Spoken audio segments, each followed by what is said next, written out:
नमस्कार, स्वागत है आपका वी एक्सपर्ट न्यूज में। मैं खुशरन हिना और आज का हमारा जो सेक्शन है प्रॉब्लम आपकी सलूशन हमारा, उसमें आज हम आपसे मिलवाएंगे एक ऐसी लेडी से जो बहुत ही ज्यादा मजबूर हैं, परेशान हैं और अपने हाल जो है सुनाने आज हमारे स्टूडियो में आ पहुंची हैं। और उनकी बहुत सारी प्रॉब्लम्स है। प्रॉब्लम देखिए, एक औरत जो शादी करके जाती है तो एक मर्द के यहाँ जाती है तो बहुत सारी जो है वो आकांक्षाएं उसकी होती हैं कि मैं बहुत अच्छे से रहूंगी, मैं अपना परिवार अपना घर संभालूंगी। लेकिन जब वही मर्द, वही जो है उसका शौहर उसको घर से बाहर निकाल जाए तो एक महिला जो है वो आखिर कहाँ जाए, और वो भी तब जब उसके मायके में कोई उसका सपोर्ट करने वाला नहीं है। साथ में जब वो अपनी फरियाद लेकर किसी थाने में या कहीं पुलिस प्रशासन की हेल्प के लिए जाती है तो उसकी मदद नहीं की जाती है। फिर वो अपना दुखड़ा लेकर डायरेक्ट मीडिया ही उसका एक रास्ता बनती है। और आज हमारे पास ऐसी ही एक शख्सियत रूबी खान जी पहुंच चुकी हैं और हम रूबी खान जी से उनकी परेशानी, उनकी प्रॉब्लम को सुनेंगे और जनता तक पहुंचाएंगे और आला अधिकारियों तक पहुंचाएंगे, ताकि जो उन्होंने सारी प्रॉब्लम्स अपनी हमसे बताई है वो आपके साथ भी साझा करें और साझा करने के साथ साथ जल्द से जल्द उनकी इस प्रॉब्लम का निदान भी हो। देखिए, ये कहानी है, मैं शॉर्ट में आपको बता देती हूँ रूबी खान जी की। रूबी खान जी जो है वो जौनपुर से शादी करके बनारस आई थी। बनारस की वो बहू हैं। बहू होने के बाद कुछ साल उन्होंने अपने ससुराल में बिताए। फिर उनके हस्बैंड ने उनको 2018 में घर से बाहर निकाल दिया। घर से बाहर निकालने के बाद 2 बच्चे भी उनके छीन लिए। 2 बच्चे छीनने के बाद जब रूबी खान जी अपने मायके यानी अपने मामा के घर पर रहने लगी तो वहां पर ही फिर किराए का रूम उन्होंने लिया, झाड़ू बर्तन की नौकरी की, किसी के घर में आया का काम किया और अपना भरण पोषण किया।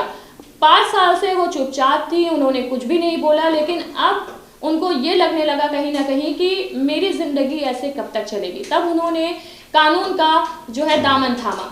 कानून के दामन थामने के बाद उनके साथ क्या घटना घटी, ये सारी चीजें जो है वो अब हम आपको ऑन कैमरा रूबी खान जी की जुबानी ही सुनवाएंगे। तो सबसे पहले स्वागत है रूबी खान जी आपका हमारे चैनल वी एक्सपर्ट न्यूज में। अस्सलाम वालेकुम। क्या हुआ है रूबी खान जी आपके साथ? आज आप मीडिया के सामने क्यों आई हैं? क्या दिक्कत परेशानी है? आपकी सौतेली लड़कियां जो कि 17 साल की थी वो आपको मार रही थी, आपके ऊपर अत्याचार कर रही थी, तो क्या आपने अपने शौहर को ये बात नहीं बताई? सब मालूम थी, शौहर खुद मिलके साथ मरवाता था हमको। तो जब शौहर आपको मारता था तो आपसे शादी ही उसने क्यों किया? आपने ये सवाल नहीं उठाया? सर वो नौकर बना के रखा था। उसकी बेटियां कहती थी तो बस नौकरानी की तरह हैसियत से रहा इस घर में। मतलब आपसे शादी उन्होंने सिर्फ अपने घर को एक नौकरानी देने के लिए किया था। तो ये बताइए, आपसे कुछ बच्चे हैं? आपके कुछ बच्चे हैं? एक बेटा एक बेटी है। कितने साल के हैं? सूफी 13 साल के हैं, 13-14 साल के। 2009 में उनकी पैदाइश हुई है। बच्चे आपके साथ रहते हैं? नहीं मैम, बच्चों को धोखे से उन्होंने ले लिया। धोखे से कैसे ले लिया? सबसे पहले ये बताइए, आप लगातार अपने ससुराल में 2007 से 2018 तक थी। मतलब आपके साथ कोई दिक्कतें आ रही थी? जैसा कि आपने बताया मारपीट हो रही थी। हर महीने होती थी, हर 15 दिन। किस बात को लेकर लड़ाई झगड़ा होता था? मैम, अगर चाय अच्छी नहीं बनी है तो उसके लिए भी चाय मुंह पे हमारे फेंक दिया जाता था, ये चाय बनी है, हरामी गई कि सुअर गई कि ये बोला जाता था हमको। मतलब आपको आपके साथ गाली गलौज भी किया जाता?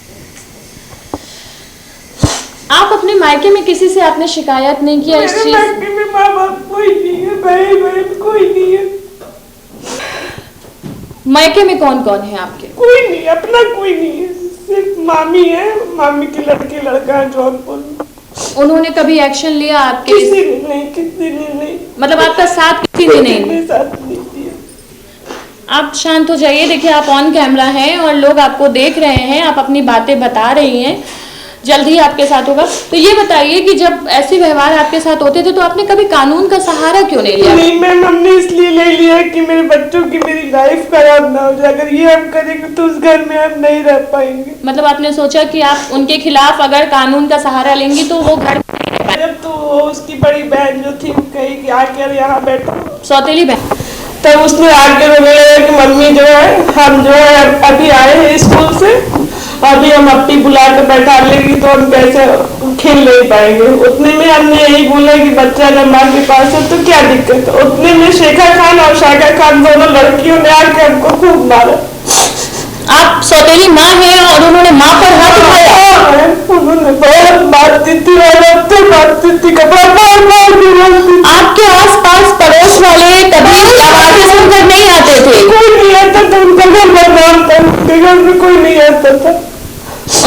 किसी का आना जाना नहीं है? किसी का नहीं, कोई पड़ोस ही नहीं आता था उनके घर। कोई रिश्तेदार आता होगा? कोई नहीं, कोई नहीं। किसी से ताल्लुकात नहीं रखते हैं?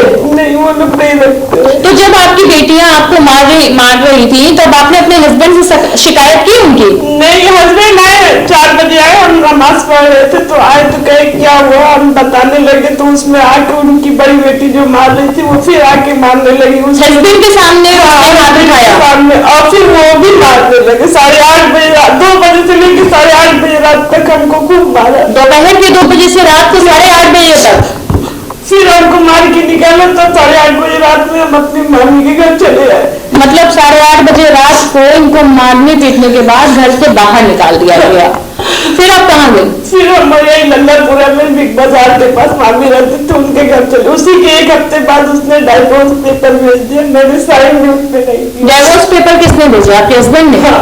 कौन लेकर आया था? उनके बड़े भाई पर। डाइवोर्स पेपर की कॉपी है आपके पास? नहीं। डाइवोर्स पेपर मतलब क्या है? आप जैसा कि 3 तलाक उसमें लिखा हुआ था और कुछ भी नहीं था। 3 तलाक लिखा हुआ था?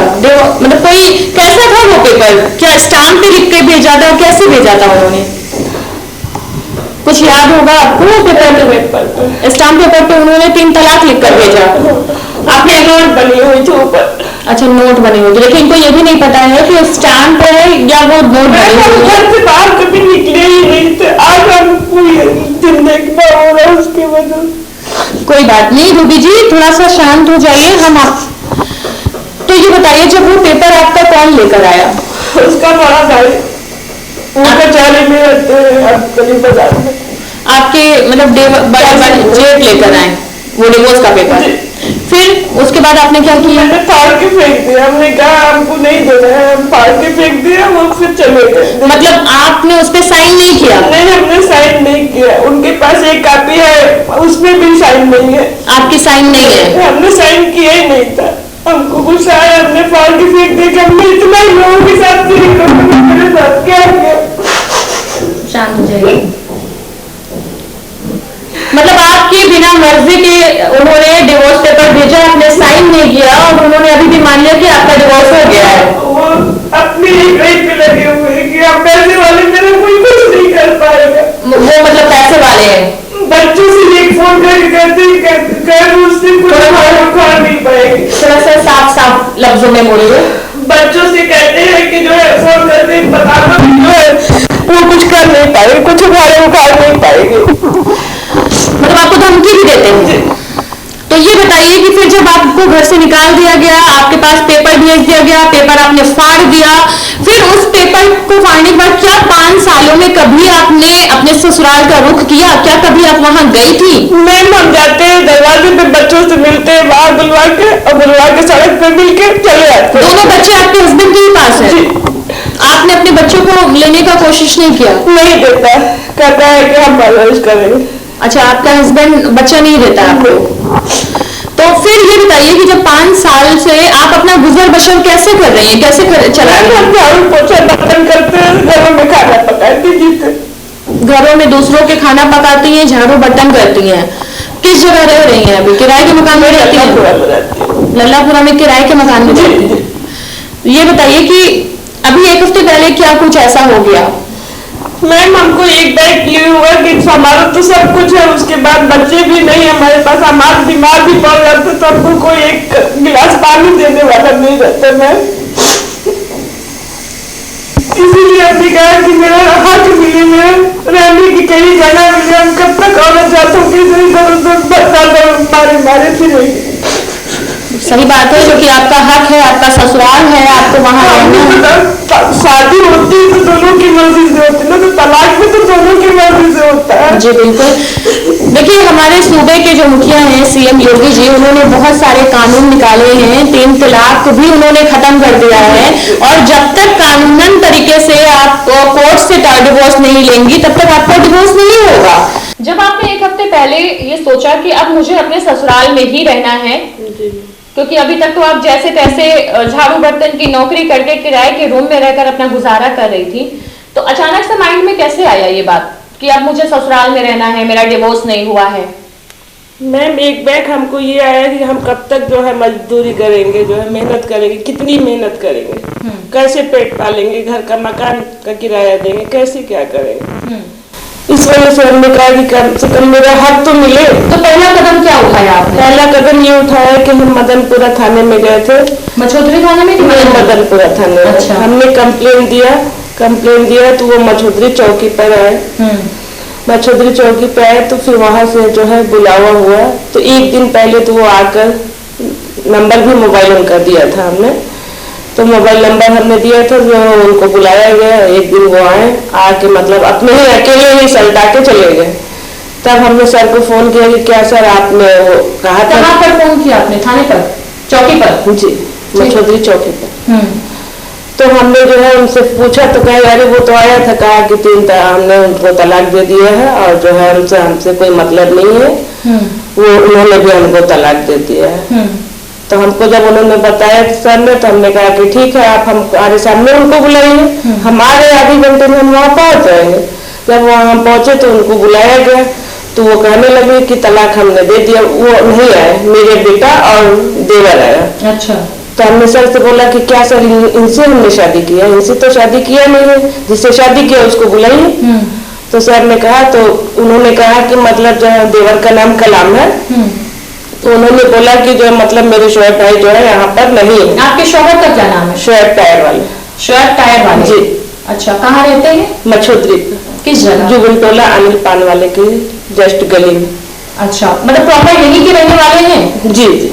अच्छा। ये बाप दादा के जमाने से यही करते हैं। ठीक है, तो फिर आपके शौहर आए दोबारा थाने में? जी आए। हमने कहा कि सर ये लोग झूठे हैं, ये लोग ऐसे ही जो है धोखा देते हैं, है बनारस के अंदर ही। तब सर ने कहा कि हम मोबाइल से लोकेशन निकालेंगे, तब जो है हमको पता चल जाएगा कि कहाँ है, बाहर है कि यहाँ बनारस के अंदर। जब ये धमकी सर ने दिया तब उन्होंने आए। वो आए, आपके शौहर आए? हाँ आए। बस वो उल्टा सीधा हम ही को बोले जा रहे थे। तब हमने यही बोला कि मतलब जो है सर ये झूठ है। आपने क्या डिमांड रखी वहाँ पर? हमने डिमांड ये रखी कि मतलब जो है हमारे रहने की जगह दिया जाए और हमको गुजारा भत्ता दिया जाए, कि हमारे जीने का कोई सहारा बनता है। हम कब तक घरों में झाड़ू पोछा बर्तन करेंगे, कई साल करेंगे। तो निर्णय क्या निकला? निर्णय कुछ नहीं निकला मैम। तीसरे दिन हम जब गए तो उन्होंने वहाँ के जो थाना इंचार्ज थे उन्होंने कहा कि ऐसा है कि आप यहाँ से उठिए और जाइए, हम कोई कंप्लेन नहीं लिखेंगे, कुछ नहीं करेंगे, आप लोग यहाँ से जाइए, आप कचहरी से करिए। मतलब मछोदरी थाने के चौकी इंचार्ज ने आपको मतलब वहाँ से झूठ पे झूठ बोले जा रहे थे। तो हमने यही कहा कि सर ये झूठ बोल रहे हैं, ये एक नंबर की झूठे हैं। बस इतना ही बोला। आपको क्या लगता है पुलिस प्रशासन आपके साथ थी कि नहीं थी? 2 दिन तो थी मेरे साथ, मगर जो तीसरे दिन का हमने रुख लोगों का देखा तो हमको नहीं अच्छा लगा। मतलब आपको क्या लगता है? हमको यही लगता है कि मतलब जो इनसे घूस मिल गया है, पैसे वाले थे, ये पैसा देकर जो है इनको रोक दिया गया है। अच्छा, मतलब आपको ये लगता है कि प्रशासन मिला हुआ है आपके हस्बैंड से? जी। अच्छा, तो इसी वजह से फिर आपने क्या किया? हम घर चले आए। फिर हमने कहा कि मगर हम ये बोल कर आए थे वहाँ चौकी में कि जो है हम कुछ भी करेंगे, कटोरा लेकर हमको भीख भी मांगना पड़ेगा, मांगेंगे, मगर तुमको हम सजा दिलाएंगे। हमने ये बोला, हक लेंगे, अपना हक लेंगे। यहाँ आज हमारे ऑफिस में आपको कैसे कांटेक्ट हुआ? कैसे आप मीडिया के सामने कैसे आप आ गए? कैसे दिमाग में आया आपके? मैम हमारा कोई जो है सपोर्ट नहीं कर रहा था, इसलिए हम जो है यहाँ तक पहुँचे हैं। मतलब आपका कोई पुलिस प्रशासन, कोई रिश्तेदार, कोई नहीं है मेरा मैम, मेरा कोई नहीं है, भाई बहन माँ बाप कोई भी नहीं है मेरा। तो इसी वजह से अब आपने मीडिया का सहारा जी लिया। मैम। अच्छा, मीडिया के थ्रू आप हमारे कैमरे पे क्या कहना चाहेंगी? सूबे के मुखिया योगी आदित्यनाथ जी से, प्रशासन से क्या गुहार लगाना चाहती हैं? क्या डिमांड है आप? जो कहना है कैमरे में कहिए। मैम मेरी ये डिमांड है कि हमको रहने की जगह दिया जाए और 3 तलाक पे जो है कार्रवाई की जाए और हमको गुजारा भत्ता दिया जाए। आप रहना चाहते हैं ससुराल? जी, हम ससुराल में रहना चाहते हैं, हम अपने बच्चों के साथ रहना चाहते हैं। कोई भी माँ कैसे अपने बच्चों के बिना रह पाई? मेरे बच्चों को भी ले लिया। बहुत बहुत धन्यवाद। तो ये थी हमारे साथ रोबी खान जी, जिन्होंने अपनी पूरी दास्तान बताई और उन्होंने सूबे के मुखिया योगी आदित्यनाथ जी से बहुत ही ज्यादा गुजारिश की है कि इनके साथ इंसाफ होना चाहिए। ये अपने बच्चों के साथ रहना चाहती है, अपने जो है हक की लड़ाई लड़ने के लिए वो अब शुरू तैयार हो चुकी हैं। अभी तक ना ये पढ़ी लिखी है, ना ये बहुत ज्यादा पैसे वाली है, ये बहुत ही मजबूर है, बेसहारा है, इनको सहारा चाहिए, कोई भी सहारा नहीं, इनको सहारा चाहिए। और मीडिया से दरख्वास्त है कि इनका सपोर्ट किया जाए और दूसरा पक्ष अगर किसी भी प्रकार की कोई आपत्ति जताता है तो उनका भी स्वागत है, वो भी हमारे चैनल के माध्यम से अपनी समस्याएं या अपनी जो भी प्रॉब्लम है वो आकर हमारे स्टूडियो में शेयर कर सकते हैं। हम दूसरा पक्ष भी पूरी ईमानदारी के साथ दिखाएंगे।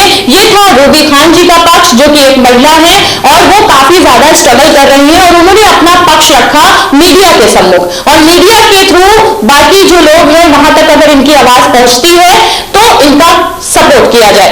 ऐसे ही और भी स्टोरी जानने के लिए आप हमारे चैनल को सब्सक्राइब करें, लाइक करें, शेयर करें, और जो भी परेशानियां हैं, जो भी प्रॉब्लम्स हैं, या हमारी वीडियो अच्छी लगे तो कमेंट बॉक्स में जरूर बताएं। मैं खुशरन हिना जल्द ही अगले वीडियो में आपसे मिलूंगी। धन्यवाद।